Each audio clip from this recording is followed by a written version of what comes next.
Değerli izleyiciler, dekabr ayının 23-ü bir son dəqiqə xəbər diqqətinizə çatdırmaq istəyirəm. Bəylər Əyyubovun qardaşı oğlu həbs edilib. Ölkə iqtisadiyyatına ayrı-ayrı şəxslər tərəfindən zərər vurulması, qaçaqmalçılıq yolu ilə ölkəyə müxtəlif növ məhsulların gətirilməsi, qanunsuz olaraq satışının təşkil edilməsi və digər bu kimi əməllərin qarşısının alınması ilə əlaqədar Azərbaycan Respublikasının Baş Prokurorluğu tərəfindən aidiyyatı dövlət qurumları ilə birgə kompleks, sistemli və ardıcıl tədbirlər görülür. Baş Prokurorluğun verdiyi məlumata görə Baş Prokurorluq yanında Korrupsiyaya qarşı mübarizə baş idarəsində qaçaqmalçılıq və vəzifə səlahiyyətlərindən sui istifadə cinayətlərinin törədilməsində iştirak etmiş vəzifəli şəxslər, hərbi qulluqçular və cinayətkar birliyin digər üzvlərinin qanunsuz əməlləri ilə bağlı Dövlət Gömrük Komitəsində başlanmış cinayət işi üzrə Baş Prokuror yanında Korrupsiyaya qarşı mübarizə baş idarəsində ibtidai istintaq davam etdirilir. Belə ki, Dövlət Gömrük Komitəsinin Dəniz Nəqliyyatı və Enerji Resursları Baş Gömrük İdarəsinin Bakı Hövsan Beynəlxalq Ticarət Dəniz Limanı Gömrük Postu,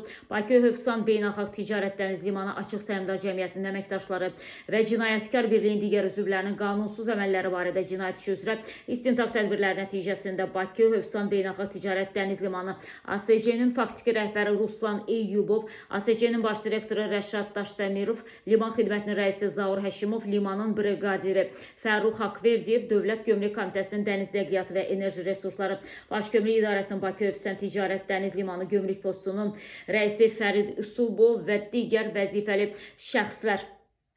saxlanılıblar və onlar mütəşəkkil dəstə halında cinayət əlaqəsinə girməklə Birləşmiş Ərəb Əmirlikləri və İran İslam Respublikasında ümumilikdə 5,4 milyon manatdan artıq dəyərdə aksiz markası ilə markalanmalı olan tütün məmulatlarını belə marka olmadan gəmi ilə qeyd edilən limandan qaçaqmalçılıq yolu ilə ölkə ərazisinə keçirmələrinə əsaslı şübhələr müəyyən edilib və toplanılmış ilkin sübutlar əsasında həmin şəxslər Azərbaycan Respublikası Cinayət Məcəlləsinin bir neçə maddələri ilə ittiham olunurlar.